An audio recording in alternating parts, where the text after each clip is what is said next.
Nu var Gud blevet gammel og træt, og hverken kan høre eller se. Er der altid hjælp at hente hos det nidkære Guds politi? Et frivilligt korps af betjente, der altid er klar til at rykke ud til selv helt små bagateller. De holder øje med alting for Gud. Kun den der er ren må kaste med sten, og de er rene i Guds politi. De Guds KGB, de Guds PT, halleluja for Guds politi. Kvinder såvel som mænd snyder med hensyn til køn. De går rundt med hinanden i hånden. De lever i sorteste synd. De siger nok de elsker hinanden, men det er nu grimt svineri. Og de kan løbe om hjørner med Gud, men aldrig med Guds politi. Kun den der er ren må kaste med sten, og de er rene i Guds politi. De Guds KGB, de Guds PT, halleluja for Guds politi. Kvinder frister med alt hvad de har, runde arme og bølgende hår, og der er mange uskyldige ofre for et par fyldige solbrune lår. Problemet er stort verden over, fra Maria til Afghanistan. Gud overkommer ikke så meget mere, så det er godt, han har Taliban.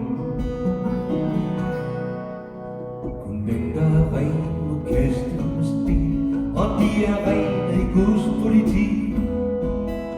De Guds KGB, de Guds PT, halleluja for Guds politi.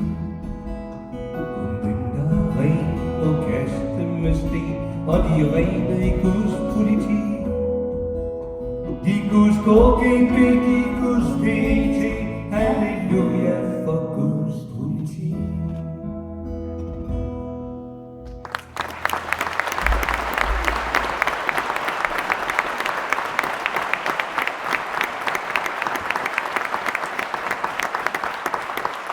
Når jeg har været så svineheldig og får lov til at leve i mange år, og det gør, at så kan man registrere, når man ser tilbage, og se, hver alder har sin opgave, der skal løses, og de er sådan set spændende alle sammen. Det er rigtig fint. Det begynder med, at man er for lille til alting, man forbereder sig på at blive større, og så forbereder sig på at blive voksen, og nu er jeg kommet til, hvor jeg skal forberede mig på at blive gammel. Det er også meget mærkeligt. Og opgaverne ligner sådan set hinanden, fordi man ved ikke, man kender ikke det land, man er på vej ind i. Man kender ikke, før man er derinde. Altså typisk sådan noget som, jeg kan huske, da jeg forberedte mig på, og som barn for eksempel, der var så mange regler, der var så meget, man ikke måtte, og så besluttede man, når jeg bliver voksen og selv kan bestemme alting, så vil jeg begynde at gå i kort bukser allerede 1. februar. Men det var fordi, man kunne ikke sætte sig ind i, hvad det var for et land, for det gjorde man jo ikke. Det havde jeg aldrig gjort. Jeg holdt helt op med at gå i kort bukser, det var sådan, jeg kunne forudse dengang, og det er det samme nu. Jeg skal forberede mig på at blive gammel, og det er svært, for jeg tror ikke, jeg kan sætte mig ind i, hvordan det er. Spændende er det i hvert fald. Jeg har så en bror, der er 2 år ældre end mig. Han går så ligesom lidt foran. Jeg kan gå i hans fodspor, hvad jeg nu ikke vil, men altså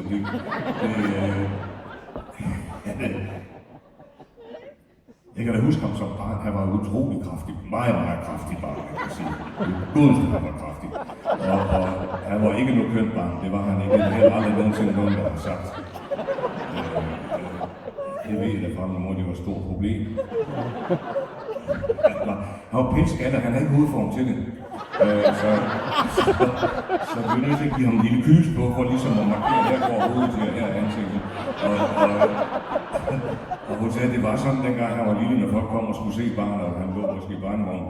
Når de stak snuden hen over barnevognen, så om de har brændt sig. Og så sagde jeg til hende, han skal nok vokse sig stor og køn og få krøller. Og der kan vi så se ingen af delene sker. Men han kunne synge som barn, det var fantastisk. Han havde en rigtig fin stemme. Han kunne synge ligesom den italienske barnestjerne Robertino og den tyske Heinze. Sådan kunne han synge. Og han var sandelig ikke karrig med at synge. Han var på pletten med det samme, hvis nogen sagde, hvad så min ven? Kan du synge Slaffe mig en prinsen? Det var hans hofnummer, Slaffe mig en prinsen. Og så kom den jo simpelthen med så ren og fin stemme, man kunne slet ikke fatte, at der kunne komme så smuk en lyd ud, og så kan det var. Og så roste de ham, hvor er du dygtig, min dreng, hvor er det smukt, og han lappede det i sig. Men så gik hans stemme der gudskelov i overgang, og så holdt det syngen op, så kunne jeg ikke mere til det.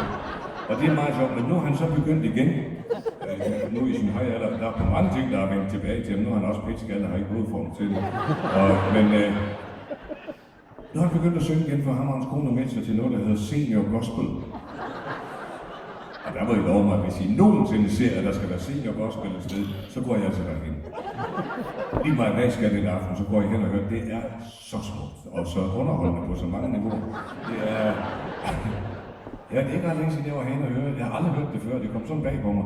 Hvor godt det var. Men min første tanke var godt nok, deres hud er meget bleg til at synge gospel. Og der er meget af den, tænkte jeg også. Men så er de jo, så var de trukket i sådan nogle lange kjortler, der gik helt ned til jorden, grå og grønne kjortler. Sådan for ligesom at tage det værste.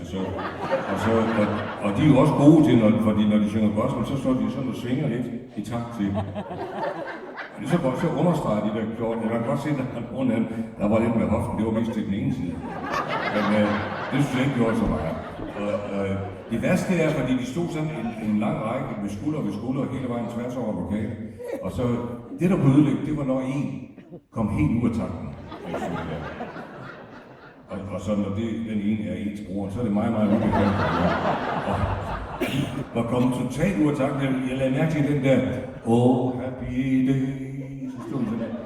Og når de andre var i sig, så var han lige sagt, og det gik aldrig op for ham. Det var rigtig ubehageligt. Men det var slet ikke det, jeg ville ind på. Når man... jeg ved ikke det der med at blive gammel. Man kan ikke rigtig lægge en plan. For jeg har så taget en beslutning, jeg vil prøve at ikke være ligesom dem, der er gamle i dag. For de giver ord træls mening i en grad, så det er helt mening. De er så sprængfyldte med minder, som ingen af os har bedt om at høre noget som helst. Men de kan ikke holde det tilbage. De står ud af det. De kommer ind i møde med et lystent blik. Og siger,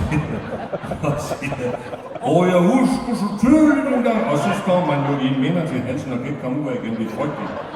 Og sådan har jeg besluttet mig for, sådan vil jeg ikke være.